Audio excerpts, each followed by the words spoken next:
আসসালামু আলাইকুম প্রিয় মালয়েশিয়ান প্রবাসী ভাই বোনেরা, আজ 17ই জানুয়ারি 2026। আজকে মালয়েশিয়ার ইমিগ্রেশন বিভাগ অপরাধী পরিচালনা করে আপনার কোতরাই মার্কেটে, আমাদের বাংলা মার্কেটের সাইডে দিয়া।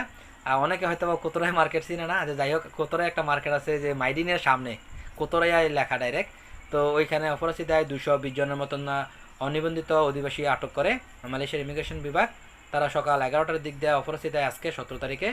তো যারা ইলিগাল আছেন, যাদের কাগজপত্র সঠিক না, তারা চলাচল ক্ষেত্রে বা বাইরে বেরোতে একটু সতর্ক হয়ে থাকবেন। আর আজকে মালয়েশিয়ার 1 গ্রাম স্বর্ণের মূল্য 585 রিঙ্গিত 916 22 ক্যারেটের।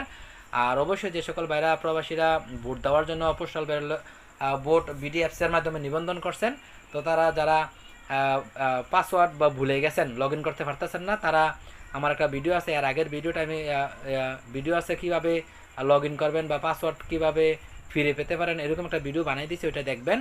এবং যে সকল ভাইয়েরা এখনও পোস্টাল বোর্ড বিডির যে ইয়ারা পান নাই, এখন আমাদের বোর্ডের কাগজপত্র পান নাই, তারা আপনাদের ট্র্যাকিং নাম্বার আছে, কই ব্যালট ট্র্যাকিং নাম্বার, ওইখানে গিয়ে বা অথবা আপনার নিকটবর্তী যে পোস্ট লাজুর অফিস আছে ওইখানে গিয়েও আপনি এটা খোঁজ রাখতে পারেন।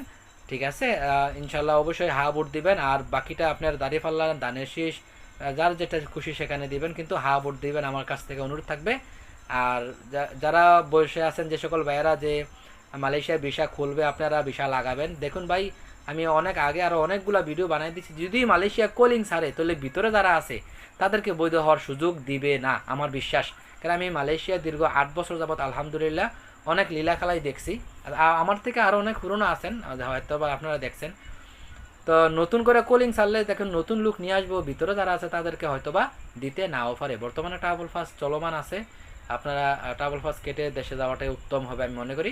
অনেকে বসে আছেন যে জানুয়ারি ফেব্রুয়ারি মার্চের দিক দিয়ে টিকিট কাটবেন, দেখুন আপনার মতন অনেক ভাইও কিন্তু শেষে দিয়ে যাওয়ার জন্য বসে আছে। দেখা গেছে কি গতবারের মতন সেম সিস্টেম হইব, আপনি সব কিছু করবেন, ইমিগ্রেশনে আপনি ফিঙ্গার দিতে পারতেন না, টিকিটও কাটা থাকবো, সব কিছুই থাকবো। তাহলে এরকম যাতে না হয়, অবশ্যই যারা যাওয়ার মতন তারা আগে আগে যাওয়াটাই উত্তম, যাবেন যারা।